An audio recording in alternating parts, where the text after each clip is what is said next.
AKDW and SA Mundakkayam unit convention നടന്നു. റാണി ഓഡിറ്റോറിയത്തിൽ നടന്ന സമ്മേളനത്തിന് യൂണിറ്റ് പ്രസിഡന്റ് ഫൈസൽ മോൻ അധ്യക്ഷത വഹിച്ചു. Unit joint secretary KC Lizymol അനുശോചന പ്രമേയവും ജില്ലാ joint secretary Manu P. Baby സ്വാഗതവും ആശംസിച്ചു. കാഞ്ഞിരപ്പള്ളി ബ്ലോക്ക് പഞ്ചായത്ത് അംഗം PK പ്രദീപ സമ്മേളനം ഉദ്ഘാടനം ചെയ്തു. നമ്മുടെ അവകാശങ്ങൾ നേടിയെടുത്തവ സംരക്ഷിക്കുവാനുമുള്ള പോരാട്ടത്തിൻ്റെ പാതയിലാണ് ആധാരമെഴുത്ത് അസോസിയേഷൻ. ആധാരമെഴുത്തിന് നൂറ്റാണ്ടുകളുടെ ചരിത്രമുണ്ട്. സ്വതന്ത്രാനന്തര ഭാരതത്തിൽ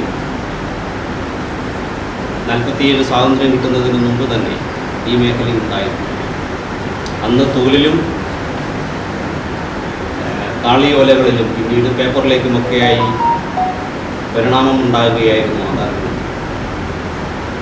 അങ്ങനെ കാലങ്ങൾക്ക് മുമ്പേ തുടങ്ങിയ മേഖലയാണ്. അവരവരുടെ ജംഗമ വസ്തുക്കൾക്ക് അവകാശിയാക്കി മാറ്റുന്ന ആധാരത്തിൻ്റെ പ്രക്രിയ നൂറ്റാണ്ടുകളുടെ പഴക്കമേറുമ്പോൾ കേരളം രൂപീകൃതമായതിനു ശേഷവും അസംഘടിതമായിരുന്ന തൊഴിലാളികളാണ് ആധാരം നേരിടുന്നത്.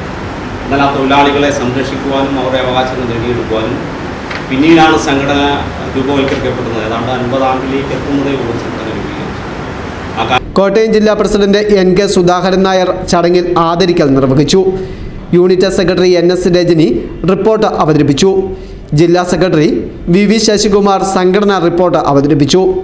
Seenamol Radhakrishnan, EN Narayanan Pillai, VS Vinod Kumar, Jolly Jacob, Rekha R, Sheela CT, Biju KA തുടങ്ങിയവർ ആശംസകൾ അർപ്പിച്ച് സംസാരിച്ചു. ജനങ്ങൾക്ക് എളുപ്പത്തിൽ സേവനം ലഭ്യമാക്കുന്നതിന് ഉദ്ദേശിച്ച സർക്കാർ മുദ്രപത്രങ്ങൾ സ്റ്റാമ്പിംഗ് മുഖേന വിതരണമാക്കിയത് ജനങ്ങൾക്ക് തിരിച്ചടിയായെന്നും പ്രശ്നത്തിന് ശാശ്വത പരിഹാരം കണ്ടെത്തണമെന്നും യൂണിറ്റ് കൺവെൻഷൻ ആവശ്യപ്പെട്ടു.